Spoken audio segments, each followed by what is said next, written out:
ভবিষ্যৎ জীবন সহজ ও উন্নত করতে চাইলে এই তিনটি কাজ করো। প্রথম অর্থ সঞ্চয় করো, কষ্ট স্বীকার করে। আজ যদি তুমি সঞ্চয় না করো, ভবিষ্যতে তোমার জীবনে সমস্যা আসলে তখন অনেক সমস্যা হবে তোমার।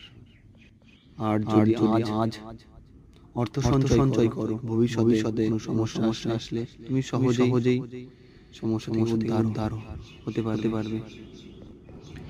দ্বিতীয়ত নিজেকে উন্নত করতে নিজের উপর সময় দিতে হবে।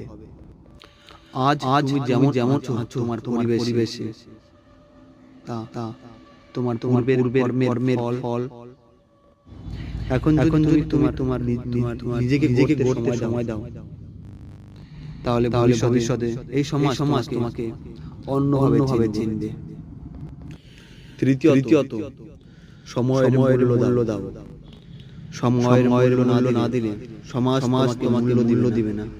তাই সময়ের মূল্য দাও।